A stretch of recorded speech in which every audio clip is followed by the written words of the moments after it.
Ladies and gentlemen, good evening. It's 8 o'clock on the East Coast, 5 o'clock on the West Coast, and that means it is time for Poker Uncensored tonight. Thank you for joining in. A little bit about me, your host. So my name is Matt Sullivan, and I am pictured here with a big stack in front of me, and that's the way I like things to be in poker. I'm a tournament-focused poker player from New Hampshire.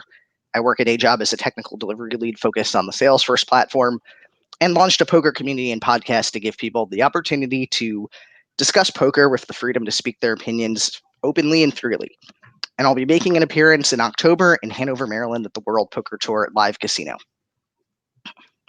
Tonight's guest is Jim Cowdell, and Jim is a guy who you may have caught if you play poker in New Hampshire or around New England. If you've got questions for Jim today, post them directly into YouTube. You can tweet them on Twitter, use hashtag Poker Uncensored, or you can join the Poker Unlimited Facebook group and ask away. Jim's been playing poker in New England for over 35 years. He's the winner of more than $2,250 tournaments in New Hampshire and 6 two-day 250 tournaments, which is a great accomplishment. And he also works for the City of Lynn as Director of Economic Development, and he holds a Master's of Business Administration from Endicott College, as well as a double major in Business and Psychology. So, Jim, thanks for joining us. How are you doing this evening? I'm good, although you make me feel old with that introduction.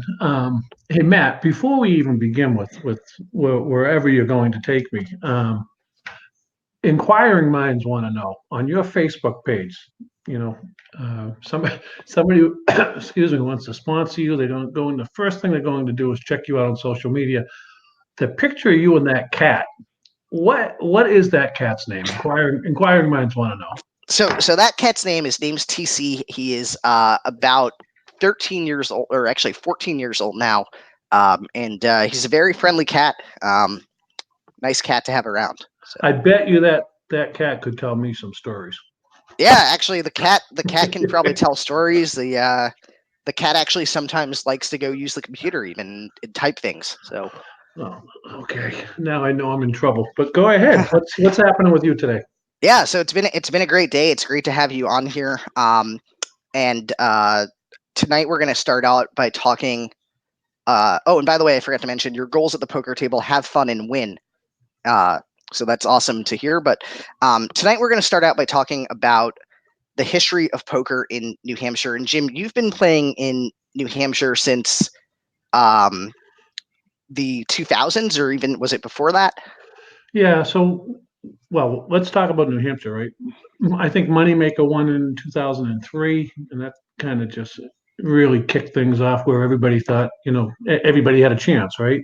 And then somewhere around 2006, Seabrook opened up, and it really was, as far as the location, Rockingham wasn't open yet.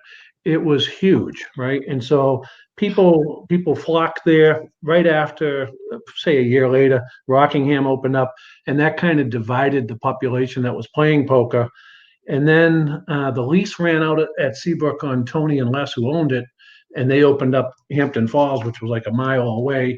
So that kind of divided the East Coast in half. Rockingham, more towards the center of the state, had a huge draw. And then later, Boston Billiards, Manchester, Chases, et cetera, came along. But that's kind of the evolution. Moneymaker really, gets credit for making poker popular because of what happened on ESPN in 2003. But up in New Hampshire, it just took off. And when you're talking about the history of poker, Matt, it was a whole different animal. You go back to 2005, 2006, people were entering tournaments and they were trying to figure out if two pair beat three of a kind. I mean, they were learning the game and playing it. It was a whole different playing field back then. In tournament poker, I laugh at if I could take you back in time and sit you down at the first 250 that was held in Seabrook, May of 2006. We had 360 players. We had $60 satellites to get into it. But Matt, the starting stack was 5,000 in chips. Wow. So that's huge because today, you hear about poker rooms, they had 150 people show up, and that's a really good turnout. But you were getting tournaments with 300 people in the field back in the mid 2000s. Yeah, you would win a tournament, a 250 tournament, and walk out with $16,000. Wow. Yeah, and chops, you know how chops are now, it's kind of frequently. You didn't chop back then. You played it out. And you had 5,000 in starting stack, 45-minute blind levels, and you would get to the final table. You'd be heads up at say 11 o'clock at night and play for 2 hours heads up. And so it was a different game because you couldn't play stupid with that, only 5,000 in chips. And and as I said, a lot of people were just trying to learn how to play the game. But it was wild. And back then too, what were the starting blinds looking like? Yeah, so similar as far as it was 100, 100. So you started with 5,000 and the blinds were 100, 100. And then similar structure, 100, 100, 100, 200, 200, 400, 300, 600, etc. But people didn't know what they were doing. And it was like first level, you'd lose 25% of the field, which is unheard of, right? But my point is the history of the rooms opening back then is one thing, but the history of how specifically tournament poker has evolved is dramatic, right? So what happened, in my opinion, so when Falls opened up, Seabrook had a foothold, and to try to get that foothold or get the customer base, they increased the chip stack. So Seabrook had back then a 15,000 starting stack tournament. Fall said, "Okay, we'll give you 30,000," and somehow people equated chip stack with quality of poker. And It, now, could you imagine today having a 5,000 starting stack tournament? People wouldn't know what to do. yeah, Right? I think the smallest that I've ever played in for a tournament in the last couple of years probably started with, I think it was 10,000 chips, and that was actually a satellite. Yeah, yeah, it's a whole different game, right? I Yeah. mean, look at you, and when you're playing in a tournament and you get 30,000 in chips, that you tend to play a little looser and maybe not as I'm not talking you specifically, but you tend to play a little looser and you're chasing and flush draws, straight draws, etc. And all of a sudden you're bleeding off chips in your short stack. So it's different. And nowadays when you see like Manchester's having a 2-day tournament this week, and I think what's the starting stack that Matt? It's either 50 or 100, right? I think it's I, 100,000. I'm I pretty sure. can't remember it. It may be 100,000 for their 2 day. If anybody is watching in the audience and wants to find the structure sheet for that and let us know if we're right or wrong, that would be great. Yeah. And then the other thing that happened, the evolution of the game, when it first started up in New Hampshire, sit and goes were wildly popular. You could play a $30 sit and go, a $60 sit and go, $100 sit and go, $250 sit and go, and they were going off like rapid fire, and that just died, and you don't see that, and it's too bad because I think a lot of people learned how to play the game by playing sit and goes, and Eh, kind of cheap. So. What made the sit and goes die? Was it the introduction in New Hampshire of having no limit cash poker that caused that? No, I think that um, the rumor is one of the owners got greedy and went to the state, and it changed the rake structure, and then it made it really unfeasible to continue. So it's too bad because we'll get into, I'm sure, about Encore and so forth. But it's hard for charity poker rooms to compete with real casinos, right? Because the rake is so high. Right, But and that's one of the things that I've heard from players that had been playing in New Hampshire way before me. Is they said there used to be sit and goes where basically, I think they were going off every half hour or every hour, and you had huge people just turning out to go play those sit and goes that they were going off so fast. it was awesome. I used to play them all the time. You go back to like 2005 or whatever. You go up there and say you don't want to spend 10 hours playing in a tournament or 12 hours in a tournament. You play a sit and go. It would be ideal for you, Matt, right? You sit down and you're done in 20 minutes. And in this case, you'd be done and hopefully win some money. But it was a good way to learn the game too. Yeah, and that's actually, it's interesting because I think also for people who are newer to poker, it's a little less intimidating to do a sit and go where you only have 9 or 10 people at the table, and you're going to have the top 2 or top 3 get paid something versus having to beat out a field of 100 plus or even Right. more. Um, and so that's actually Ken Tillman just mentioned. So the first time they had the Colossus in Vegas in 2015, the starting stack was only 5,000. Really? So Okay. that's definitely a smaller stack than what you see. I think today they've changed that for the Colossus, and it has a much larger starting stack as well. Yeah. Ken, do you know what Ken Tilton's nickname is, Matt? Tens, right? Very good. That's his favorite Yes. hand. That's his favorite hand. So Ken's a So gentleman, a good ambassador of the game of poker. Really a nice guy to play cards with. yeah, I've heard good things about him, and now I know if he basically calls my raise and the flop has a 10 in it, I should probably just fold because he's probably got the tens and hit his set. Listen, if you raise an I call and the flop has 2, 3, 6, you should fold. Yeah, that might be a good idea too, because obviously you'll have 4 or 5. So Probably. when we announced you as the guest, actually somebody said they wanted to talk about your um pre-flop calling range and go through all the hands that you consider calling with. And then we realized, well, if we did that, we'd be here until 2 a.m. because we'd have to probably go through every hand. That was my pal Manny. But my thinking, Matt, is it's pretty difficult to put me on a hand, right? Because my range is so high. And Scott Gilman always says I get paid because people think I never have a hand. So that's I took that as a compliment. So That's interesting. So going back to kind of the older days of poker, when was it that the no limit cash games came into play in New right. Hampshire? So that changed everything. That was a few years back. It's probably 3 years ago, maybe. I'm just throwing a dot, but somewhere in that time frame. And that definitely changed everything, right? Because you had a lot of people that had, say, let's say, pretty good success playing tournament poker that said, "Oh, geez, I'll just go play cash," and you know, it just didn't work that way. Different skill set, different game, right? But it opened up the door so that you could win or potentially lose a lot of money, right? But that happened about 3 years ago, and then the other thing that happened that really kind of changed the landscape was the high hand promotions that came along, right? And that drew more people into the room, and so cash is alive. Encore definitely has taken its toll, but cash is alive, and the rooms will adjust.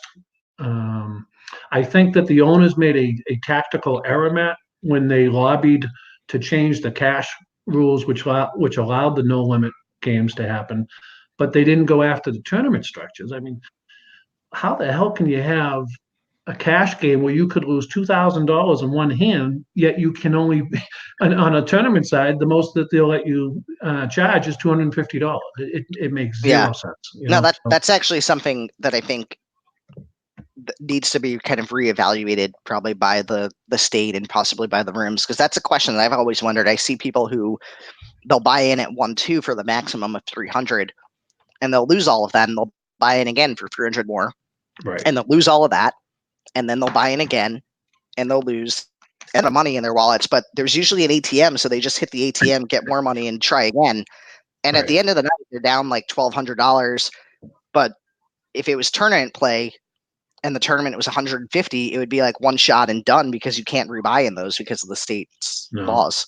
and what happened, from the owner's perspective is when you have tournaments, they're not really making money on that, right? But they definitely are making money on the cash tables, and that was their reason behind lobbying the state, which was okay until Encore opened up, and now all of a sudden the owners are all saying, okay, how do we combat this monster, right? Right. And the way, my opinion, one of the ways you do that is you lobby to change some of these tournament structures so that you can have guaranteed prize pools and you can increase the entries into the tournaments. Yeah. And actually, a question that just came up too from Jay. He says, Jim, do you believe a large buy-in 5,000 chip starting stack tournament with 40+ minute blind levels could draw a crowd in New Hampshire, or would the idea be laughed at? So Jay's a good player, and he would be somebody that would be interested in that. I would be somebody that would be interested in that. I think people that are experienced poker players would be interested. The problem is that many people have drank the Kool-Aid and believe that more chips means better tournament. And you and I understand. I hope that you understand that it's all about the structure of the tournament that makes the tournament viable or not, right? Right. So I don't know if people would laugh at it, Jay, but I think that there'd have to be some serious marketing that would go on. I would love that tournament. I do think that people would get the idea that having a bigger stack is a better tournament because the you feel like it's more deep stacked in the sense that people are starting with more big blinds, and as a result, there's more room to do things like 4-bet bluff or um, Yeah. you know tactics that in a short stack scenario you're not going to be able to pull off. Mm-hmm. Yeah. I'm trying to remember the last time I saw a 4-bet bluff in New Hampshire, but your point is valid, right? So to Jay's point, I would love to see it. Will we see it? I don't think so, would be my answer. Um, Yeah. And so back in the earlier days, so you mentioned that you sort of had Hampton Falls, you had Seabrook and Rockingham as kind of the key rooms that were open, and then the other rooms came in later. Back in those days, was part of the reason that those rooms grew out their poker business, and I'm thinking more specifically Rockingham and Seabrook, was part of that because of the state ending greyhound racing and essentially giving them a ton of dead space that they needed to figure out something to do with. yeah. Well, they had parking, right? They had a good location. Both of those sites that you just mentioned, Rockingham and Seabrook, right off of the highway. So, um, which we call it. So, I think it's just a natural fit, right? As far as you have the space, you had simulcast at both of those locations, Matt, right? You go in there, you can bet on horses. How many times? Maybe this predates you, but you'd be sitting playing in a poker tournament, and the guy next to you, it's on him, and he's looking up at the horse race. He's got the 3 horse coming down the stretch, and we're like, it's your turn to go. And so there was just a lot of activity and a lot of action at both of those rooms. It gambling, right? It made a natural fit. So that's those 2 rooms. It was a natural fit. It's interesting because I think they definitely, I've noticed, Seabrook, their parking lot is so large, it never gets anywhere near being full. They could probably have a parking lot that's 20% the size and still have plenty of space just because it was designed for larger Yeah, crowds to come and watch races. true. Although Rockingham, I'm trying to remember the biggest 250 I ever played in was at Rockingham. They had over 400 people. And the parking lot back then was pretty full back then. That was a lot of cars, and there was some type of derby race going on as well. So I really and truly miss those days. Those numbers of 300, 400 people in a tournament, I just don't ever see that coming back, unfortunately. Why do you think that's not coming back? And that kind of gets into another topic we wanted to talk about tonight was the poker room and casino competition in New England. Yeah, well, if you've got a tournament going at Encore with a 7% rake, and I mean, how do you combat that in New Hampshire? I think it's going to be an uphill battle for Right. them to compete with that. And this is actually something that I can't recall where I posted this. It may have been in the Limp Call group, but I said, New Hampshire is going to really need to look at reducing their rake requirement on tournaments and also being able to run larger tournaments in order to draw players in. Otherwise, they're just going to see the money flow out to Massachusetts because everybody will be at Encore playing And tournaments there. I agree with you, but that's where the owner screwed up by just lobbying for at the time, cash was where they were making their money, and that's all they focused on. Now Yeah. I think all of the rooms realize that they need to go back to the politicians and say, let's have a frank conversation about tournament poker and how we can make it better. Because Yeah. better means more money in, which means the charities get more money, right? But you've got to reduce the rate, and you've got to allow for higher buy-ins, and you have to allow for guaranteed prize pool. Right. And that's probably something else that I think would help is the prize pool guarantees. Because I've showed up to poker rooms a couple of times saying, you know what, I'm going to try playing this tournament that they run, and it turns out it doesn't run. I went to Seabrook, I think it was last month, and had that happen where basically, there were only 2 other people that were interested in playing, and the tournament just didn't go off. Speaking of tournaments, George Champy chimed in. The Manchester 2-day is 110,000 starting stack with the dealer add-on. Okay. If you don't do the add-on, it's 100,000. But I'll personally just say everybody should do the add-on. The dealers at Manchester are great. There's a lot of good people working there. They've got great floor staff, and so they're well. Why, Matt? Why would you ever want to start a tournament, even field, right, and have somebody have more chips than them. The tournament hasn't started yet, right? Why would you That's do true. that? That's another factor, right? You're going to be at a disadvantage of 10,000 chips if you don't do the add-on. Right. But just the fact that that money kicks back to our dealers that do a great job in Manchester, I think that makes it worth doing as well. Right. George Champy, so when there's a 250 or a big tournament, he'll bring a bunch of whoopie pies in from the bakery and just pass them out to like dealers and staff and players. The poker community, I know that there's a lot of degenerates and some a-holes out there, but the poker community, I've met some really solid people, and a lot of them in Limp Call and in the New Hampshire poker scene. So I'll give a shout out to George and his whoopie pies. And I guess if he's playing in Manchester, there might be some showing up there then. Well, I Possibly, just kind of put it on him. So now if he comes empty-handed, he's just an asshole, right? yeah, that's right. Yeah.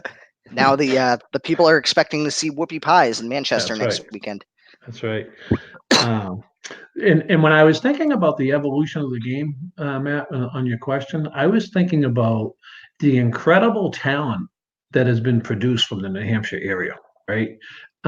It's just amazing some of the people that started, like a guy like Mark Doobie, who if I was ranking the toughest players I've ever played against, he's right near the top. I mean, he's just an incredibly solid player. But he learned how to play at Seabrook. And if he were on this line, he would confirm that. I know you're a big Hendon Mob guy, but if you look him up, his earnings are over 2 million, almost $3 million. And then Paul Friedman. I was just thinking Mark Bramley, Dave Mock had some success. We've got two WSOP ring winners, right? Joe and Glenn both won WSOP rings. They obviously came out Yeah, of the New Hampshire scene. right. And Mark Dubé, he I believe had lifetime earnings of over I want to say over $2 million. And if you look at Hendon Mob, it shows him as being like the best player in the entire state of Connecticut because I think he See, relocated. But right, but can I just where you and I will always disagree. When you look at Hendon Mob and you see somebody has won $1 million and you say, oh my God, he's awesome, right? But you don't know on Hendon Mob, if I told you person A won $1 million in career earnings, but also lost career earnings of $6 million, would you say he's an awesome player? So it's just, it doesn't show you a complete picture. That's all. So right, don't and that was don't put too much stock in that. that's a topic too we talked about last week when we had Joe Murphy on the show, right? That Hendon Mob doesn't give a full accounting of everything that somebody's bought into. Plus, you've got the rooms that don't actually send their results in. So somebody could be killing it. New Hampshire is a good example. Somebody could be constantly final tabling and winning in New Hampshire, and those results aren't in there. And I think you probably suffer from this as well if you look at your Hendon Mob profile because it says, Yeah, um, I just don't play at Foxwoods that often. right. So But you've got your Foxwoods results there. But if some random person looks, they're going to go like, "Oh, he only won 22,000 in his life, but he's definitely won a bunch yeah, more." I'll never say I keep, and I think everybody should do this, but I keep track, and I started in 91 maybe. I keep track of everything when it comes to cards and winnings and losings and so forth. So I have a pretty complete database, but I think everybody should have one just to track, how they're doing. And then my last point was when I started at Seabrook, a lot of the players that you would think are awesome players, Matt, Dave Mock, Sean Miller, Adam Whaler, just off the top of my head, they all started as dealers. And it's kind of an interesting. If you look at some of the big poker pros, they started as dealers, right? And so a lot of the good players started as dealers at either Rockingham or Seabrook and so forth. So I just wanted to kind of point that out. Yeah.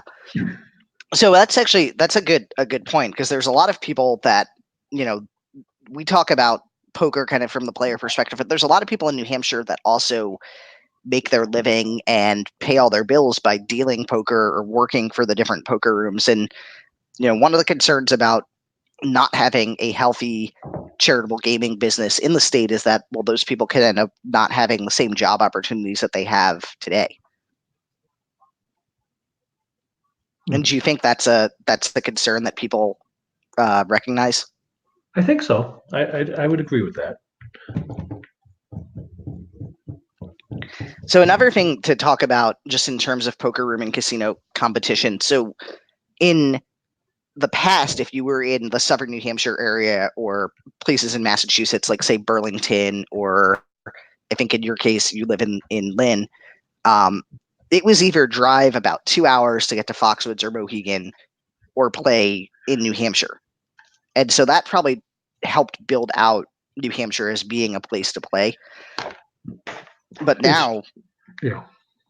of course, with Encore Open, all of the people that live in southern New Hampshire towards, say, Salem or in eastern Massachusetts have a full service casino so close. It's true. It's the biggest challenge that has faced New Hampshire charity poker since it was created, and how the rooms adjust. So there are some rooms that are doing absolutely nothing. They status quo. They're not investing any money. They're kind of just seeing if they'll survive. Those rooms will die. It's the rooms that adjust and go above and beyond with the customer service so that players want to be there. That if you're playing cash, there's good high hand promotions going on. If they're playing tournaments, it's a good structure, a large field, etc. So but it's a huge challenge for the New Hampshire poker rooms with the rate that they have. And one of our viewers, Mr. S, is saying the limited hours are a problem as well. Do you agree with that? Totally agree. I there's been so many times when you're playing in a 250 tournament, right? And you'll get down to say two tables, all of a sudden, you look at your watch, you're feeling good, you get a nice chip stack, you look down at your watch, it's 11:30, you've got say 17 people left, and then it starts where people say, let's do a 17-way chop because we're never going to finish this tournament. I mean, are you kidding me? I'll play until the next morning. Let's keep going. But you can't because the state law is that you have to stop by 1 a.m. So that's a great point by Mr. S. That I wonder who the hell Mr. S is, but that's a good point because they should also be lobbying for that as well. That's a good point. I think tournaments would benefit, but also probably the cash games, Oh, in the sense absolutely. that You, if you look at the cash games, people who decide that it's 11 o'clock at night and they want to play a little poker, they could right. go to a room in New Hampshire, but then they're going to have to leave. Um, Basically, they're going to have to wrap up by like 12:40 in order to uh, comply with the state law. Whereas if you said, what, I'll go to Encore, you could go play until 3 a.m. or 4 a.m. And that's especially beneficial to people who, if you're like a police officer or a nurse and you work a weird shift, so your Oh, availability is not until way right. late. Right. Or if you want to play against people that have been drinking all night and now it's getting late. And so I think that That's another advantage. yeah, I mean, talk to Murphy about 3 a.m. at Encore and what type of players he's up against. That's an ideal time to be playing cash. Yeah. And then the other thing we have is a question that just came in from Brett Williamson, and he wants you to talk about the revival of Seabrook and the addition of sports betting in New Hampshire. Brett, who I was hoping he'd ask me to tell the story how I saved his life, but Seabrook is interesting. It's funny you asked that because we're going to be getting to that one later on today. It's my favorite poker story. Well, second favorite. Brett's a good guy. He's been playing a long time, good success in New Hampshire. Um, so Seabrook, the history of Seabrook up and down, started out as really the go-to place, and then Rockingham opened, and then when the Falls opened, to be honest, if I'm being totally honest, the room just it was a pit, and so physically it was a wreck. And you had the 1987 TVs surrounding the place. The bathrooms was almost as bad as Rockingham, which is saying a lot. And so when the new ownership recently bought Seabrook, they invested a ton of money. I went there, Joe Frizzy, myself, and we brought a bunch of people to play in the 250. Did you play in that, Matt? I unfortunately Matt, was Matt, not. I what, was not able to. what are you eating? This is in the middle of an interview. So, but they invested a lot of money and I hadn't been there in probably 4 years. And I walked in, I was pleasantly surprised. I think that they have an opportunity, especially with the sports betting going on, to really take off. I do because they have the land, they have the parking, they have a facility that they're putting a lot of money into. I think that it has great potential. So, and I know Brett plays there a lot. I think that it has great potential. And that's a good point. I did not play the 250, but I Okay. played there for some other events, and the room looks way nicer now. I actually had played there prior to the renovations and thought it was sort of a dump. Um, then after the renovations, it looks like a great room. The management's definitely been putting an initiative into getting people to come in there and to check it out. I think they've redone the food menu as well. Um, and so I think they have a lot of potential. And then to get Yeah. back to the other item related to Brett, so George actually asked, just as we actually even way before we started this, did you really save Brett's life at Seabrook? So this is a So story that I think we've got to hear. so Brett is a good guy, but the type of so everybody's different when they play cards, right, Matt? Brett's the type of guy that's never going to give you crap at a poker. He's a gentleman, right? Nice guy. So we're playing in a tournament. We get down to two tables. Brett is on table A. I'm on table B. All of a sudden, I look over at Brett, who is clapping his hands. He just knocked out a guy. He's clapping his hands, and he looked at the guy and he said, "Shut the door on your way out." And I looked at my table and I said, "Holy shit! If Brett is telling that to that guy's got to be a complete asshole, right?" Yeah. So now the guy next to me is this big guy who I've never seen in my life, but first time in the poker room. And he looked at me and he goes, "Is that your friend over there?" And I said, "Brett, yeah." He goes, "Really?" Because the guy he's clapping at is my brother John, who just got out of Walpole. So now I look at John, who is jacked, right? And And he so definitely just got out of Walpole, Walpole, for right? those who Walpole aren't prison. familiar, Yeah. yeah, you're talking about, not that he has a nice condo in Walpole, but he was in the state No, penitentiary. that's correct. So, and I'm looking at this guy, John, who is slowly getting out of his seat, removing his hat. He's got this tank top on and he's jacked. And so I look at his brother who's sitting next to me, and I have a cap on. I usually wear a cap when I play cards, and it's a DEA hat. And I said, "That's your brother?" And he said, "Yes." And I pointed to my hat and I said, "You might want to get him out of here." And the guy looked at me and he said, "You're a Fed." I said, "Yeah." He goes, John, let's go. This guy's a Fed. Let's go." And so John stops, doesn't kill Brett, and they both leave the tournament. And I always say it's the best bluff I ever did on a poker table. And I saved my friend Brett's life. So that's my story about how I saved his life. Yeah, no, that is a good story, because that may have been the brawl The down at Seabrook that could have went oh down. Um, yeah, poor Brett. I'll I'll tell an interesting story. So I have, in a couple of occasions, played with people who have either claimed that they recently got out of jail, or probably actually did recently get out of jail. But in one case, this guy who I had never seen play before sits down, and he's making a little conversation. He's having a beer, and somebody asks him, like, "Are you from New Hampshire?" And he says, "No, I just got done with the Fed." And me, not thinking when he said the Fed, he meant federal prison, thought he just got out of some sort of like contract with the government that he was working on. So I go, "Oh, which part of the Feds?" And then he says, like, he was in three different Feds. And then I realized, like, wait, might mean that he was across the federal prison system. Yes. So anyway, this guy proceeds to bust. He exits, and then the rest of the table now tells me, basically, "Hey, you're an idiot. He's not working for the Feds. He was in jail." Once again, Matt, your reads spot on reads. Yeah, that was definitely a bad read. Not a, and I was thinking, hey, he worked for the FBI or something, but nope, he had apparently committed Yeah. some federal Yeah. offenses. There's Um, a ton of people listening to this that are amazed that somebody hasn't killed you yet. But so, I try to defend you as much as I oh, can, Matthew. yeah. Well, hopefully we don't have any murders in New Hampshire poker rooms, because that's got to be bad for That would be recruiting bad. players. That would be Yeah, yes, that would be bad. but So so another item just that I think to touch on in terms of poker room and casino competition. So Mohegan Sun, Foxwoods, and Encore and MGM all have a model where they give back to players who are playing there through Yeah. some sort of comp system.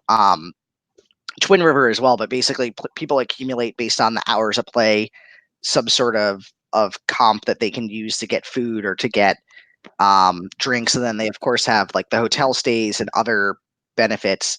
In New Hampshire, a couple of the rooms have implemented a mechanism like that. Boston Billiards tracks play, and then gives people, I think, like coupons to get food and beverage, but other rooms haven't. Do you think that's something that needs to be looked at more in New I Hampshire? think I think poker players more than any group of people always have their hand out and they always want something for free, and they're very very hard, almost impossible to keep happy. Saying that, I think the rooms should do everything within their powers to get people into the rooms. I know Chase is also uses a point system as well. I think those things are good. Anything that a player appreciates makes them want to come back is a good thing. I think another thing that worked, and I'll probably get a couple people trolling for this, but I think the three food items that they've done. So Manchester at the 2 day doing a dinner Yes. buffet Yep. is actually a really great addition because one, it it gives you something to do on dinner break. Everybody can relax and go enjoy a nice buffet, and their food was actually really good. I agree. Um, But so also, right, Matt, you're a player. You appreciate that. They didn't have to do that, right? It didn't come out of tournament prize pool. It came out of the owner's pocket. And I think that's awesome. yeah, and that's I think it makes people feel like the room appreciates them being there and appreciates having that business and really wants them to come play tournaments there. Um, so another question that just came in here for about New Hampshire poker, and this is from Jack Cologne, aka Captain Jack, Captain. and he would like to know how do you feel about the big blind ante at the final table in I New love Hampshire? Jack. I love Jack. So to Yeah, me, the big blind. throw in the Go Pats reference too, which by the way, I think Jack was at the Patriots game yesterday, and they quite clearly covered the spread. Well, he took his boy from Brian Clark to the game, I'm sure. But I agree with the big blind ante, and for one very simple reason, it speeds up play. I mean, how many times you're playing in a tournament and the same person is over there? Oh, it's my turn to put an ante, and it just slows everything down. I think that it definitely, as you're getting towards the end of a tournament, if you're lucky to get there, it definitely becomes more of a strategy, right? When the table is short. Saying that, I think it's wonderful. I think the WSOP implemented it for every one of their tournaments last year, and I believe they're doing it again next year. So I think that if there's any negative, it's definitely outweighed by the amount of time that it saves by doing that. They definitely did at the World Series, and also the Borgata and a couple of other places that previously used to have a mix of big blind ante and not. Foxwoods actually as well. They've switched to everything being big blind ante, and I believe I think now the big blind ante is sort of the standard for no limit Texas Hold'em, as opposed to 2 years ago when it was sort of a new concept that people were trying out. Yeah, I think people have accepted it for the most part. You'll always get a couple of people that generally are conspiracy people, but you'll always get a couple of people that will say it's for whatever reason it's bad for the game. But overall I think it's very good for the game. Now George is saying that it's BS that I didn't play the 2 day, or sorry, not the 2 day, but the 250 at Seabrook. That's so George. I played the 250 at Billiards, which I managed to basically lose in level 2 or level 3. How So many blinds was that? What was the blinds at level 3 when you went out and you started with how many chips? I think it was 200, 400. We started with 50K, Somebody drawn and out on you?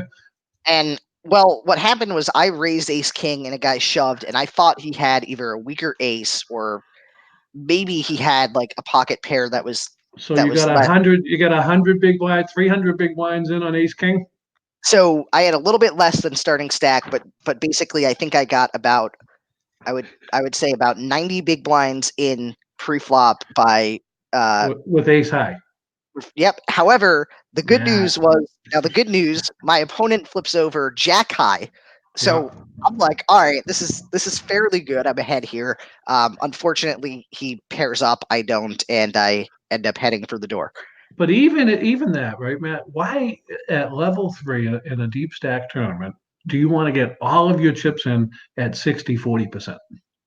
That's a question that I was thinking about, right? So my thought was, well, if I'm ahead here, I want to be getting the chips in ahead because most of the time I'm going to basically double up.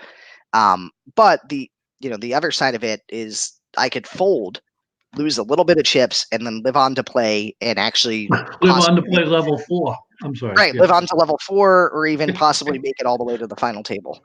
Right. Yeah. Well, I think you and I have a little difference when it comes to deep stack poker. Yeah, just a little bit, and that's actually probably one of the next things we were gonna get into was deep stack strategy. So, when it comes to, deep stack strategy, that's an area where there's a lot of different views and a lot of different opinions that people have. What's your process for when you're looking at a tournament, like, what's your general approach to playing something that's deep stacked? Well, first of all, I think it's an error to like, let's say the tournament is Saturday, right, Matt? I think it's an error to for a lot of people say to themselves Friday night when they're going to bed, I'm going to be aggressive or I'm going to be tight or fill in the blank. I think a lot of what you should be doing is sitting down at a table, evaluating the table, and then adjusting your play based on who's sitting at your table. So that's just one thing I wanted to throw out there. Deep stack poker, though, you get more chips, right? So you get a lot of chips, generally long time limits for the blinds to go up. To me, that means more creativity is on the table, more aggression. I think that this game awards aggression. And so I think that should be in the back of your mind, right? And I don't think that deep stack poker means that you should be sitting there waiting for premium hands. You'll be sitting there, watching the grass grow. And premium hands, how often do they come, right? And so I think that sitting down, IDing the players at your table, are you sitting there primarily with veterans? Are they? Is it a combination? Is it aggressive player, passive players, etc.? And then a big question, Matt, and it's an important one because you're going to be sitting at these tables for a long time with this group of players, right? Is what is your image and how do people see you, right? Do they see you as a maniac? Because I work very hard on that image because I want people to think that I'm just blind aggression. I don't know what I'm doing, and any two cards, and I'm going to go. And that's the image that I want people to have of me. But Matt, what do you think people think when you sit down at a table? What is your image? Because Yeah, I so think that's a key question to deep stack poker. yeah, that's a good question for you to ask me because I think I've got a very interesting image in local poker just because of a lot of people that have only kind of looked at what I've posted in various Facebook groups or kind of listened to the local internet trolls. And so I think when I sit down, some people look at me and they say, "All right, this guy sucks at poker. He's a huge fish, and he's probably an easy target to stack off." I also think that and one of my weaknesses in tournament poker is that um, I sometimes will have a essentially I will be too stubborn and not fold and try to hero call or call somebody's what I think might be a bluff, and it's not a bluff. They actually have it, and I think people know that they can try to exploit that sometimes. Well, I think that every poker player, I don't care who you are, there's somebody better than you. When Joe Frizzy first started playing in New Hampshire, he had this guy that and I'm drawing a blank, son of a bitch, on the a friend of his, and they would leave and they would talk about hands, they would talk about situations they were in. I think it's critical to find somebody that you feel is better than you and just talk to them, right? I had this situation. What do you think? Like what my reaction to your hand when you're shipping 100 big blinds on with ace king. That's crazy. And you and I would have had to talk about that. And I would have said to you, find a better spot where you're 80%, 20%, et cetera. But I think it's critical to find somebody that's better than you that you can talk to, analyze hands, analyze situations, and improve. Because if your game isn't changing, then you're just going to be stagnant. You're not going to get better. If I'm playing in a tournament today and I'm playing it the same way I was playing when we were getting 5,000 in chips and it's a 50,000 starting stack, then my game hasn't evolved and you're never going to get better. So yeah, and here's another interesting comment that's come in. So Mr. Mikey Danutes has said that he believes he saw Matt at the Seabrook 250, but not for long. So Seabrook 250, was that on August listen, 7th? listen, August Matt. 17th? Generally, you make a quick appearance. It's like a cameo. I think I saw Matt. Well, he's up the street. He's playing in another tournament. So Yeah, that happens. I mean, it's funny. Everybody loves to talk about the times that I go to early, but nobody ever talks about like the time that I make it to the final table or when I win the tournament. But for Mikey's comment here, so I think it was the 17th of August when they had that tournament. okay. Now, if that's the case, I was definitely not there because I was actually at a country music concert at Gillette Stadium seeing George Strait and Blake Shelton. So Did that's you why I could attend the. did you wear a cowboy outfit that day? You know what? I could not find my cowboy hat. However, Jim, I should have called you up because I hear you actually have a cowboy hat It's true. and you I retired it. Mikey, they're not supposed to remember that hat. I used to wear it at Seabrook. I retired it. I think it was 2008 or 2009, right around there. I retired that hat. Still have it though. so you have retired, and is the retirement of the hat kind of like when a cowboy rides off in the sunset and hangs up his boots or hangs up his hats or whatever? Was that it, or what was No, the? it was very lucky as far as I had some success in it, but I don't know if it was the leather band inside, whatever the reason, but it wasn't comfortable. And you've played with me. I just want to, if I'm going to sit there for 12 hours, I'm going to have my hoodie on, I'm going to have my hat on, my jeans, my sneakers. I'm going to be comfortable. So the reason I retired it, the hat wasn't comfortable. Simple as that. Ah, interesting. So it's just that the hat didn't feel comfortable, and so it had to be No. hung up. Um, so then another question that came in. This is from Lim Call Poker. They want to know about the time that you were the player of the year. You'd have to be old to remember that day.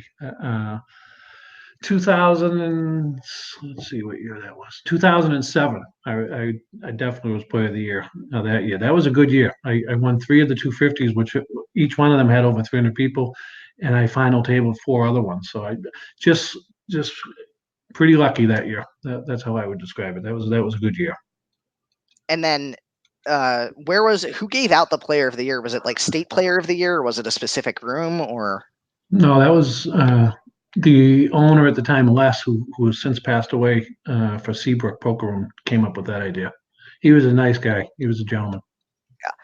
Do you think that in New Hampshire people have enough opportunity to play true deep stack tournaments? Because a lot of the tournaments that run today, the starting stack is somewhere around 100 and I think 150 to 250 big blinds, and we don't see the type of tournaments being run in New Hampshire except for some of the 2 days where people have 500 big blinds or 1,000 big blinds for the starting stack, like you do see some of the events like the Almighty Stack that the Borgata runs. And do you think that hurts players in New Hampshire not having those sort of structures? I think it's all about supply and demand, and deep stack poker is my thing. I love it, but there's definitely a whole wild world out there of other players that like 20-minute blinds. Lisa Poulin, my pal from Manchester, she, playing deep stack poker that is not really her thing. She would much rather play 20-minute blind level. So I think that the poker community in New Hampshire has to be like any other poker casino, which is you have to be all things for all people. You can't just be deep stack poker, right? So that's the challenge that is out there, to be all things to all people. That does make sense, because if you can be all things to all people, they're going to keep coming to your business for more and more. And I think with sports It's betting true. potentially coming into play in New Hampshire, It's that's true. another opportunity. So Matt, marketing, you have some experience in marketing, right? Yes. So just I was trying to think of how it's definitely poker is dominated by males, right? It really is. And Yeah. so when you look at the numbers of the World Series of Poker main event, it's staggering. I think it was 4% were females. But so I was thinking from a marketing perspective. My wife and I we used to do a bowling league, a couples bowling league. What do you think about? And honestly, I hadn't given this any thought, and I'm thinking off the top of my head. So you can just tell me it's a stupid idea, which I'm known for. But to come up with like say a Friday night couples tournament where it's a night out, you go there, you make it cheap. So now it's more of entertainment, night out. Hey, we might win some money. Would something like that draw in a whole different group that's not really being tapped into right now? I think that could draw in a good crowd. I think you almost could say, hey, make date night an outing to the poker tournament, or maybe even make it like a tag team, like have couples compete together or something like that. That's a possibility. Right. I'm just thinking out loud, but I think it's those types of ideas that some of the New Hampshire poker rooms have to do to try to balance off what's going on in Everett. Yeah. And speaking of that, so we're one of the other items we wanted to touch on was poker's kind of gender imbalance and how to fix that. Yeah. So why do we have such a gender imbalance? Why is poker such a male dominated activity, not just in New England, but outside of it? Although we do have in New England, I want to just call out, we've got a lot of strong female players that, you sit with them at the table and I'm not even going to say as good as the guys. They're actually better than some of them, than most of them.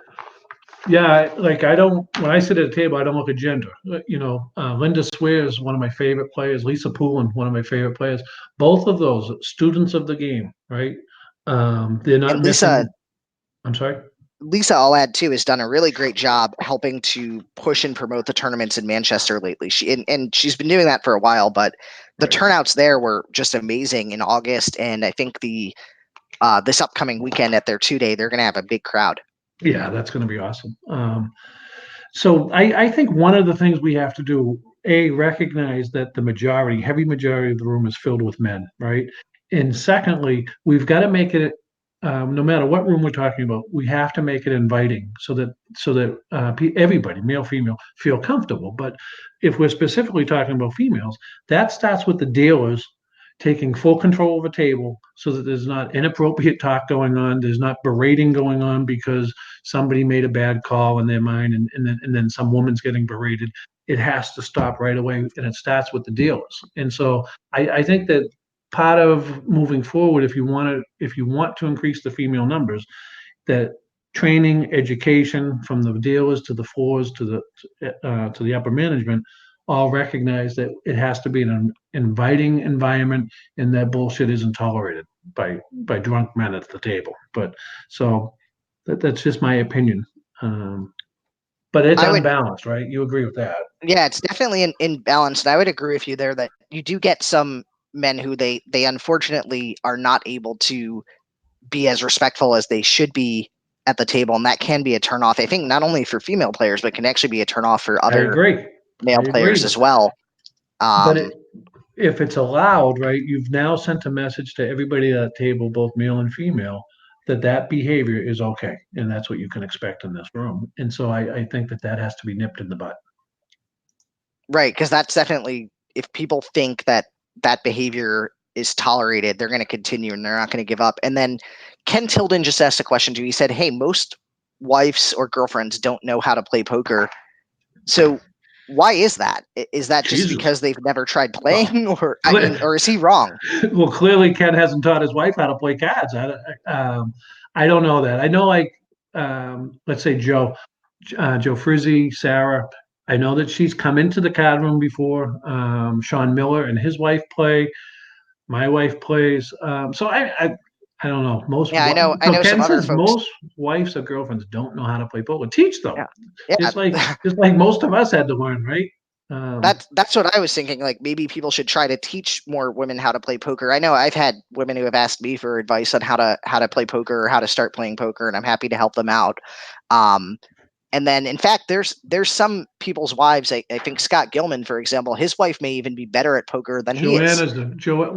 Joanna's a very solid player. She Yeah. really is. And Scott is as well. But so So that's a good example. I should have mentioned Joanna when I was going down that list. Yeah. She's a really solid player.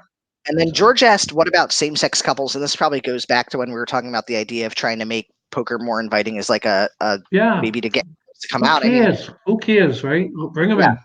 Well, you, Bring I in. mean, I think it should be open to everybody.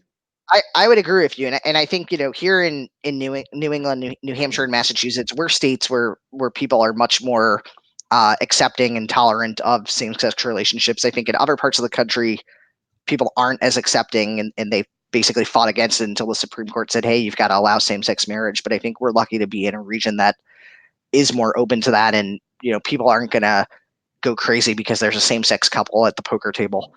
Yeah, I think most people wouldn't care, and the ones who do that it bothers, do we really want them in the room? So I think everybody's welcome. That's how it should be.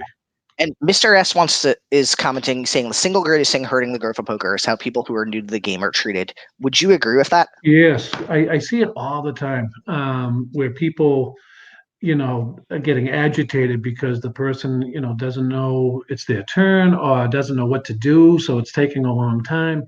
You want to grow the sport, right? And the way to do that is to be welcoming.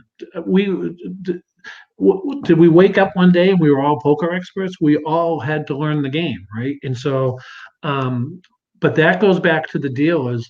The dealer should definitely. I mean, sitting at a poker table, you know who the new players are. You know within a minute who the new players are, and a poker dealer should know that, and he should be tolerant of he or she at the table, and really back off anybody who's giving that person a hard time, because you want that person to have a good experience and come back the next week or the next day.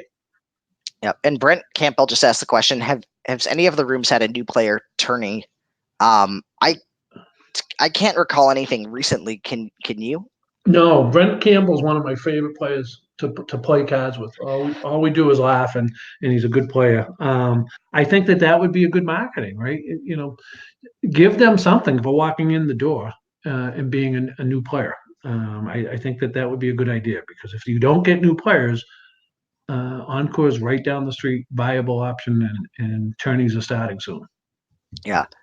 And that's a question too related to what New Hampshire can do to compete better. Jeff White asked, "Will HF, and I'm assuming he means Hampton Falls, raise their buy-in to 800 to bring back players?" He's I'm talking gonna, cash, right? yeah, it must be cash. I'm assuming Yeah, he's talking about probably 2-5 games. yeah, and Jeff's another solid player and a good guy. I think they just announced this past weekend that they raised um, one of the buy-ins to 800 on a cash table, and I think that's in reaction to them losing a lot of their business. And so I think that they have to try new things. I've been saying that for months, that Hampton Falls needs to be trying new things. I don't have Poker Atlas up now. I don't know if they have a 2-5 game going, but they need to do something, and they need to do it quickly. Yeah, I noticed. So Hampton Falls, because I was looking, I happened to be in the Seacoast one evening, and then was thinking, oh, maybe I'll swing by Hampton Falls and try to check out the cash game, and then saw that they only had one table going. Yeah, But tonight, Hampton Falls, looking at their cash game, because let me just fire up Poker Atlas and we can get the exact numbers. But they've Hampton got two Falls, tables going, no 2-5 tables. I right? just pulled it up, right? Yeah, So and Cheaters is not much better. They had 3-2-5, or sorry, 3-1-2 tables, no 2-5. Meanwhile, at Encore, they have 14 tables of 1-3, 6 tables of 2-5, and they've even got 5-10 running, as well as Omaha and Stud. if you check back though on a night where there's high hands at chases, you'll see 9, 10 tables. So I think that the high hands definitely is a niche that'll keep chases going and going strong. So the other rooms have to come up with other ideas to uh, to battle against Encore. It's a challenge. I would agree with you. I think that something else that needs to probably be done in some of the rooms, and obviously Seabrook's done a good job at this, but capital investment into the facilities and making the player experience and the level of comfort improve. The newer seats that are in Manchester, for example, those are pretty good seats. They're not as great as the ones at MGM or Encore, which are just amazing seats. But if you play at Hampton Falls, the seats are practically uncomfortable in comparison. It's true. And what's the message, right? So if a room is spending money and that they want you to be comfortable, you're definitely going to appreciate that. I mean, Joe Frizzy goes to Encore just to use the bathrooms because they're so comfortable. So you want to feel like the owner of the establishment wants you there. They want you to be comfortable. The tables need to be nice. USB connector for each seat should happen in every single room. In most rooms, it's done. Boston Billiards is very comfortable room, and so I mean, it just goes back to investing to show your customers that you want them. So a question for Jim here, and this comes from Mikey Danutes, and I don't know if he's exactly trolling or not, but he asks, "What's the worst experience you've had? Dinner at Noodles, diverticulitis, or a Manchester 50-50-50?" So I think, Jeez, yeah, the dinner. Mikey. So dinner at Noodles, is this Noodles and Company that recently closed, or? No, so he's such an asshole. I can swear, right? FCC won't bother us. Yeah, actually, the podcast is Poker Uncensored, so you can Oh, good. swear all you want. I was playing at Foxwoods probably 6 months ago, and I texted George Champy at around 6 o'clock. It was right before supper break. I said, George, there's no way I'm losing this tournament. I'm playing my A game. I've got chips. I'm going to take this thing down. We've only got 15 people left. I'm going to be on live stream probably a couple hours. So and he tells Frizzy. Frizzy puts it on limp call and so forth. So now I go to supper break and I go to Noodles, which is the restaurant down in Foxwoods, right? What a mistake that was. And so me and this other guy, we go to Noodles, we get chicken chow mein, and we both, which we call get food poisoning. So now we come back from the supper break. There's 15 people. I look at him and I go, Jesus, you don't look good. And he looks at me and he says, Well, you're sweating. So I realize I'm sweating bullets. Now he goes to the bathroom. Then I go to make a short story long. I get to the final table as the chip leader. I'm literally George Champy saw this on live stream. I'm literally just white as a ghost, sick as a dog, going to the bathroom, throwing and going, and quickly got eliminated from the final table. But so that's the Noodles reference that the bastard Mikey the Nuts brought up. Ouch. So that's So that's an unfortunate exit. I know I've had I was at Foxwoods for the Poker Classic earlier this year, and I had planned to play several events and actually had to skip some of them because I ended up getting sick with an upset stomach and stuff like that, and just couldn't go yeah, back to play other events. But it's not good, it man. definitely sucks to get ill in the middle of the tournament when you're down to the final two tables and have a shot at victory. It's not good. And then last weekend, Brian Smith is an old friend, John Michaud, Nick Russo, all of those guys up at Boston Billiards. I told Lisa Poulin and George Champions, a bunch of others, Saturday night, I told everybody, I'll see you guys tomorrow for the 250. I go to bed at 1 a.m. I'm in the emergency room with diverticulitis. So that was fun. And But for that's, those who don't yeah, know, diverticulitis, that sounds like some sort of inflammation or infection, but what is it exactly? it's it's an infection in your intestines, and it's about as painful. I thought my appendix burst. It was really painful. But so I missed that 250 last week, and I felt bad about that because I told Brian and John and everybody I'd be there. But no, it's Mikey the Nuts, not Mikey the Newts. Mikey the Nuts, just for future reference, Matt. Um, and you know him, by the way, Mikey. Yes, I do know. So it's actually his last The name is Nuts. actually pronounced the The nuts. Nuts. That's right. That's Wow. right. Oh, Yeah. all And right. he is. If you've ever played with him, he's definitely the nuts. Yeah. Yeah. Let's So see. So then, what other questions do we have that have come in for Jim? So, George Champy wants to know, how do you calculate pot odds so quickly? it's pretty easy to do, right? It's just Matt, wait, before I answer that question, I think the viewers would much rather know how you calculate pot odds so quickly.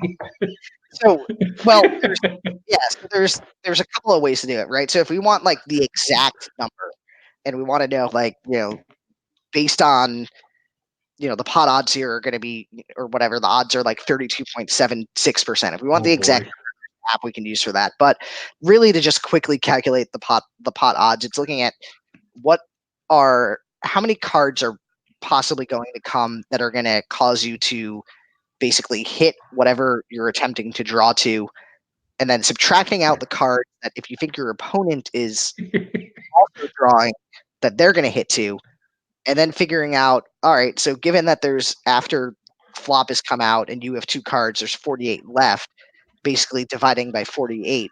What makes it easier is if you just divide by 50, you're not going to get the exact number, but you're going to be within a couple of percentage. I think we lost most viewers on your answer, but that's okay.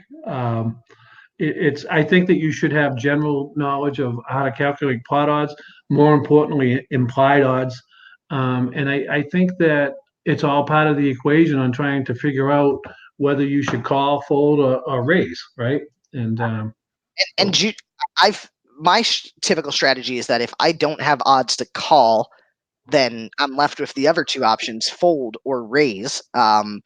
Which unfortunately, the sort of raise as a bluff in hope your opponent folds maneuver tends to not work very well in a lot of New Hampshire poker rooms because people just really like to call. well, we started the group limp call fold, right? Because you'd be at a tournament, the blinds are 100, 200, and you'd get call, right? The next person raises to 2,000. And you're like, holy shit. And then the people that limped in, now they're calling the 2,000. So now you've got 4 or 5 people in the pot for 2,000. And then the flop comes. The original people that limp now check to the raiser who now bets and then they fold. And so it's limp, call, fold. I don't recommend that strategy, by the way. That's not a winning strategy. Yeah, it's definitely not. And actually, in a lot of cases, I think people maybe call because they're hoping that they're going to get a very lucky flop, and that's kind of where you're getting into um, implied odds, where if you know that if you get a very lucky flop and you hit something like a straight or maybe even a good draw, your opponent isn't going to fold because they probably have something decent as well. The not to give too much strategy to everybody, but the biggest mistake I see in New Hampshire poker is bet sizing, and people just don't know how to bet a lot of times. And by betting a small amount, they're giving the right odds for somebody like myself to call, and then they get so irate when I hit my card, they don't understand that they opened the door and allowed me into their house to steal everything in the house. And so Yeah, this the this big happened to me in Manchester recently. I basically made the mistake of I opened with pocket queens a min raise, and of course it got called by four people, and of course somebody flopped a straight, and my overpair was no good. But so my question to you would be, when you min raised, what was your strategy? Like, what were you trying to do? So what I was trying to do was make sure that the entire table didn't fold and I could get value, but I think I gave them too much opportunity to basically come in with any two. Every hand that somebody plays, right? Every hand that you get involved in, you should have a strategy. And so this there should be any hand that you and I play against, and you say to me, Why did you do that? I should have an answer for you. I did that because of this. By min raising, other than building a pot, you're not. I don't know what you're trying to accomplish there. So that would be the discussion you and I would have, Yeah. right? What beat you in that hand? So I think the person had something like 7-8 offsuit, and they flopped a draw to the straight, and the straight that came on the turn. So that was You got drawn out. yeah, I got drawn out on, and I've It apparently starts I with get your bet though. right. That was the mistake, is that I basically put, I didn't make a strong enough raise pre-flop with pocket queens, and then of course 7-8 decided, yeah, I'll limp in, and they got there. Shit. Um, so then let's see. Another question that came in. So George Champy wants to know, Jim, have you ever folded a hand pre-flop? One time the dealer took my cards by error. I was pissed, and so that counts as a fold. So yes, I like to play a lot of hands. I think you know that about me, but I think that we all have strengths and weaknesses, and if you don't know what they are, then you're missing the boat. You've got to know what your weaknesses are, and you have to know what your strengths are. I would like to think my strength is being able to size up people once I'm in a hand with them post flop, and so I like to play a lot of hands and go on my instincts from there. So that's actually, we were asked, could we do maybe some hand histories, maybe talk about how to play certain starting hands with Jim. And so I said, yeah, let's do it. Let's pick one. So, and actually another topic that we wanted to talk about was running it multiple times, but we'll get back to that. The question that I have, so 6-8 offsuit, that is a hand that a lot of people, they won't play. Jim, you've been known to play that though. So Is, how is do you that play the that? wait a minute? Is that the hand that you raised when you had aces and I had 6-8 offsuit? Is Yeah, that so I that hand, Matt? figured that would be a good story to go through because it would So, let us hit on the applied odds topic a little bit as well. well, I'm going to go out of my way when I'm sitting at a table to play with somebody like you. And so my first answer is why am I playing 6-8 offsuit is because you raised and I want to get into a hand with you because I think that you're the type of player that perhaps falls in love with a good starting hand, but perhaps doesn't take into account what happens after the flop. And so the flop, you raised, how much did you raise, Matt? I can't remember. I think this was It was maybe the blind. 100, 200. You raised to 600. Okay. And I called with 6-8. Who had position in the hand? You did, I think. Yes. So I had position and I took a shot. And so the flop, what was the flop on that hand, Matt? So the flop was like 6-6 Jack or something like that. Yeah. Right now, Joe Frizzy smiling. And so that flop came and I checked and you bet big. Do you remember what you bet? Like 2000 maybe. 2000 was the bet. Very good. And I called. Now, when I called right away, I want to say to you, what do you put me on there? Right? Yeah. So I put you on having Ace Jack or possibly something Ace like Jack. So wait, whoa, whoa, whoa. The flop was 6-6 Jack, right? yeah, Okay. Yep. All right. So you put me on some type of Jack. right. I figured Ace Jack, Queen Jack, maybe King Jack suited, something like that. Okay. And so then the turn was garbage, right? The turn was like a deuce or something, no help. Right. And then you bet big again, Yep. right? And I think it was 5,000 and I called. And then I bet the river and you called me and you just were not happy with me. But that so that's an example, I guess, of how to play 6-8. But no, you flopped. I always say I'm a much better player when I flop the world, but you have to know your opponent. And the reason why I got involved with you in that hand was I had position. You made it cheap enough, and then I flopped the world. So that was Yeah. pretty That's straightforward. and that's where I think, from the other side. So I was like, how did the guy call off with 6-8? Well, I made it relatively cheap, right? It blinds are 100, 200. It was only a 3x raise. You had position. And then of course, that if I'm raising with something like say pocket aces, pocket kings, pocket queens, that if you flop something great like a straight, two pair, trips, that I'm probably going to call off some sort of decent amount and you're going to get value there. Yeah, 4, 5, 7. I would have got you stack. Yeah, 4-5-7, you would have been looking pretty good. So So, but so what else is up? yeah, so then another question and another topic that actually sorry, another question that came in. So Mr. S has a question that says, with as many intelligent minds as we have in the New England poker scene, why don't we better organize to lobby for better conditions? I like Mr. S. I don't know who he is, but so the owners, I don't know if you know this, Matt. The owners have a group, so that they made up. Every room participates, and they pay a fee. I don't know what it is. I'm not privy to that. And they lobby for changes. And so every room has a paid lobbyist that's on behalf of New Hampshire poker rooms. But I think it would be more efficient instead of having some paid lobbyist to do it, is to get a group of normal poker players, right? When you look at the community, you've got some really smart minds that that need to educate the politicians of what New Hampshire poker is today and what it could be. I would definitely support that. I think that that's a great idea because I honestly think that the elected officials in New Hampshire do not have a clue about poker, whether it's cash or tournaments. They don't have a clue. Yeah, I would say that that is probably the case. And why do you think none of the players have banded together to try to do any sort of lobbying work? Yeah, I mean, we all have jobs. I'll speak for myself. We all have jobs, and it's making the time to do it and having somebody needs to take the first step to organize a group and then set up meetings with the Senate and the legislature of New Hampshire. So I definitely think that that's a great idea. I think it should be done to tag team the work that's going on with the owners. Yeah, I agree with you. I think there's a lot of opportunity to change the regulations and make poker more viable and stronger in New Hampshire from where it is today. Right.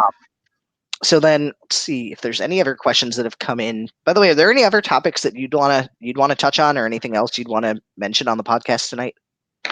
No, I think that you hit all the points that I wanted to touch upon. I love New Hampshire poker. I love the rooms. Different rooms offer different things, but I think I really hope that they find I think that they will survive. But I want to see them thrive. I don't want to see them just survive. I want to see them thrive. And I do think that the curveball that's coming down the pipe that will bring in more people is the sports betting. So I'm very interested to see how that affects bringing people in there that hopefully spill over to a poker table and we can teach them all how to play. It'll be interesting to see because I think some of the rooms are much better equipped to do some of the sports betting work than others. So Boston Billiards, obviously, with a lot of their space not being gaming necessarily and having like a full bar that people just go to sometimes to watch the Patriots anyway, Yeah. they look to be in pretty good shape. What a great room they have. Yeah, they Really is. great room. That tournament that they did, the 250, was amazing with the turnout. The River in downtown Nashua, they have a great Mm. setup for sports betting because basically half their space is just a sports bar. Yeah. Um, and then you look at Hampton Falls, though, I can't see people going there to watch games. I mean, it just doesn't fit, right? So Nope. that's a room that No. I don't think would be able to do well. Seabrook seems to be building. They've added obviously updated televisions, got rid of the CRTs from 1992, so Yeah. that was a big improvement. And then Manchester too, they have the area that's basically just a bar and restaurant, so that could be a good spot to potentially pull people in for watching games and then having sports betting available on site. Yep, I do think though sports betting will bring in new people, and that means potential new poker players. Yep. So, Um, so then let's see. Mikey asked a question here. So Mikey the Nuts. yep, Nuts wants to know: did you tell Matt to have a safe drive? I have been known to say that when somebody, let's say that you and I are playing heads up, and it's the end of the tournament, and you get it all in with pocket kings, and I call you with pocket fours, and before the flop comes, I always look at you and I say, Matt, have a safe drive. I don't think you're going to hit a lot of traffic, and then hopefully a four comes. So that's what he's talking about there. Have a That's safe funny. drive. Yeah. Um, so then someone asked a question. Jay wants to know: how about the Jim Cowdell Invitational Class? I believe Hampton Falls did that a few years ago with Annie Duke. Yeah, I'll tell you what happened. No, Annie Duke was brought in. That's correct by Jay. But you know who used to? Now I'm showing my age, but not many of the whoever's listening to this, if anybody would remember this. But you know who started at Seabrook doing poker classes was Bernard Lee. Do you remember him, Matt? Um, Bernard Lee, he's not the same guy that deals in Manchester, No, Bernard, no, is he? no. Bernard Lee is a poker pro. 2000, early 2000s, he had a deep run in the main event. He became a poker columnist for the Boston, one of the Boston, I think it was the Herald, ESPN. He does poker commentary for them, and he used to do sports classes, poker classes at Seabrook with a PowerPoint and so forth. So that was back in 2006. Back then, people didn't know how to play, and so he was ahead of the curve there. He taught that. Annie Duke was brought into Hampton Falls, and she gave a lesson. Anywhere that you can gain knowledge, I'm a big proponent. Whether it's watching videos, having a poker pro. Dave Mock gave lessons to my pal Kevin Durgan, and Kevin has had very good success in New Hampshire. Yeah, I believe he shipped the 250 correct. shortly after those lessons, right? 35 years of playing cards. He's the only person I know that ever won a poker belt. So that's something for Kevin to be proud of. Good guy, good player. But I'm just saying that he remember when Dave Mock gave a raffle for a lesson, and Kevin won that and got some lessons from Dave, who was a great guy. So yeah, it's all about learning, Matt. Keep evolving the game, keep learning, keep and adjusting your game. Mr. S wants to know, Jim is one of the most liked and respected players in New England. What advice would you give someone who desperately needs to repair his damaged rep? Yeah, one day at a time, right? You can't go back and change. It's you've got to be careful what you say at the poker table, right? You get mad, you lose, you're a competitor and so forth. But image is something that's hard to replace. Once you damage it, it's hard to come back. So the way you fix it is by acting professionally and nice at a table moving forward. You can't go back in time. Other than if you really did someone wrong, apologize to them personally, because that person will tell 100 people that you apologize, and then move forward. And I mean, my philosophy is very similar to like Lisa Poulin or Bob Jepson, one of my favorites. You're going to be sitting at a poker table next weekend. We'll be playing in that 2-day tournament. You're going to be there for 12 hours day one. I mean, I get a kick out of these people that take it so seriously that you can't talk to them. And you should be able to sit there, enjoy yourself, have fun, and try your very hardest to kill everybody at the table at the same time. But have fun doing it. Yeah, that's the thing that I think a lot of people like to kind of talk. There's a lot of, I'd say, trash talking that goes on in New England poker, but ultimately everybody kind of just wants to be able to go play poker, have It's fun. true, but I mean, you had Joe Murphy on last week, Matt. Yeah, It's a whole different world with he's playing cash every day. yeah, and I, and ge- I he's different in the sense that you and I, we're not playing to like pay our bills, whereas he's playing basically no, as his job. I agree. But what my point on that one was, where he's playing over an encore for cash, right? You go over there at a cash table, even at the 1-3 tables. It's not a lot of joking and laughing going on. A lot of miserable people. It's just a whole. That's why I prefer tournaments, but different strokes for different folks.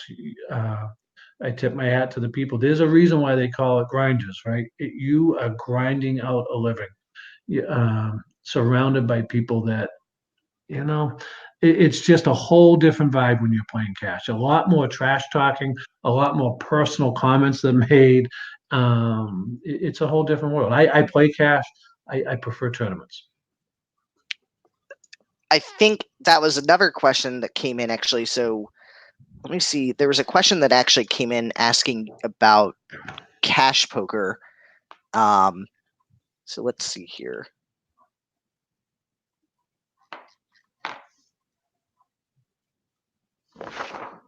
No, actually, I don't see that question, but there was a question actually from Ken Tilden. Will New Hampshire ever vote for actual full casinos?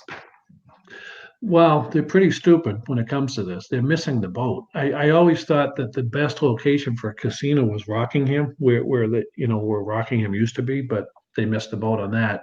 Um, there's casino. Look at all the casinos that are popping up in Massachusetts. We have Encore. We have Springfield now. What is New Hampshire waiting for? I don't understand it.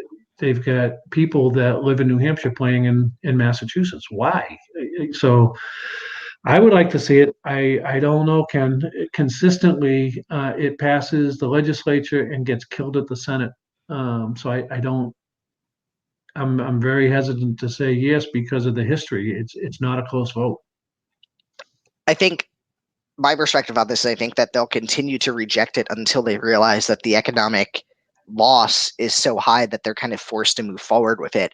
But at that point, whatever casino would get built is going to be competing against the established Encore, um, established MGM, and then of course you've still got Connecticut and Rhode Island for New England. And Maine, I think, also was considering perhaps putting an additional casino in southern Maine at Yeah, some point. So that could be it's true. At some point, there'll be an oversaturation, right? There's only so much disposable income, but right. we're not there yet. Let's see. So then, let's see. So for other questions, let's see. So somebody asked a question about, let's see, a local poker room and its downfall, which we're not going to get into. But folks, if you're interested in that topic, there will be a future podcast that will hopefully get into that. And then somebody else asked, so when we were talking about the hand earlier that we were talking about, kind of the 6-8 hand there. Um, so somebody asked, what would happen if your opponent put in a strong raise? And so I think we're getting at kind of pre-flop, right? With the I have aces, you have 6-8. If instead of raising to 600, I raise to like 5,000, do you call with 6-8 off? No, I'm not. I'm not a maniac. I just try to get the image out there that I am. There has to be reasoning to your decision making, and you have to always judge the risk uh, of what you're doing, right? So, why would you risk 5,000 on 6-8? There's 169 starting. If you rank the poker hands, there's 169 hands. 6-8 is in the bottom, 15%. So, why would you call a $5,000 raise? Not Right. even I would do that. Right. But if it's a raise that's, say, 2 or 2.5 or 3 times the big blind and you're in position, different story. Well, there's a couple of variables. What was my stack size? This was towards the beginning of the tournament, so I probably would not. If to Brent's question, I probably would not have called with 6-8. All right. And then Mr. SS, why do you think so many of New Hampshire's poker players are so hostile at the table? Well, most of them are ugly. Would be my first response. That is a zinger there. What'd you say? That is a zinger there. Wow, just answering Mr. S. So I think Mr. S is an experienced poker player in this region, but there's a lot of people that are playing poker with money that they shouldn't be playing with, and when they start to lose, they're getting very angry and hostile, and that's just part of the world that we live in. And so I think that's a big piece of that.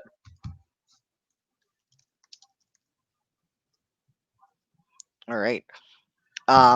So let's see if there's any other questions that people ask. Let me just go through the different feeds because we've got Facebook and we've got Twitter, etc. George with the trolling question here. Do you think that a Kowloon poker rooms could draw people in? I think George should stick to his whoopie pies. Yeah, I do. It's he's probably trolling here, right? But I think Yes. that legitimately people do care about the food that they're able to get, because if you're going to be in a tournament playing for 10 hours, 12 hours, you're probably going to get hungry and you're probably going to want something to eat, and you want something that's actually good. And I think that across New Hampshire, there's a lot of disparity between the rooms that have really good food and the rooms that don't. So Manchester, really great food. Hampton Falls, Chasers, not as great. And I think that that's another opportunity for some of those rooms to improve by just upping their game on the dining experience. I think it's all part of the equation, Matt. Comfortable chairs, tables, professional atmosphere, good quality food. I think it's all part of the equation.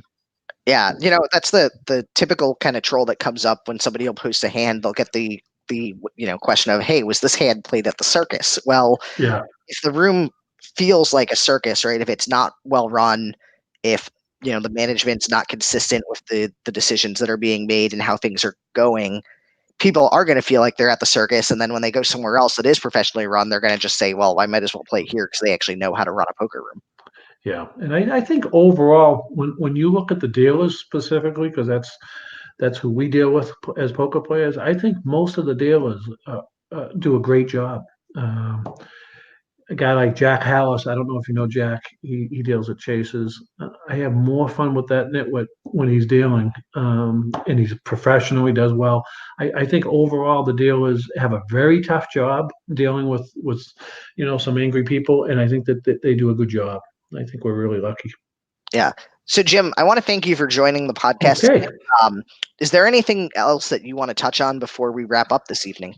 No, I want to thank you, Matt. I look forward to crossing swords with you with my 6'8" or whatever other hand I'm going to call you with. But I enjoyed this very much, and I appreciate it. Keep up the good work. All right. Thank you, Jim. So, everybody, once again, thanks to Jim for joining the Poker Uncensored podcast this evening. As we wrap up, let me just remind everybody that we will have an episode 4 coming up. It is probably going to be the week after next that we'll have that episode. And then we'll have an episode 5, which is going to be live from Maryland in October. So, you have that to look forward to. If you have topics for the podcast that you want to have discussed, you can post them in the Poker Uncensored group, or sorry, on the Poker Unlimited group, or in Limp Call on Facebook. And if you have ideas for guests, or you want to be a guest on the podcast, definitely reach out, because we're looking for people to join in and talk about poker. Jim, thank you once again, and everybody have a great evening. Thanks. Good night. Good night.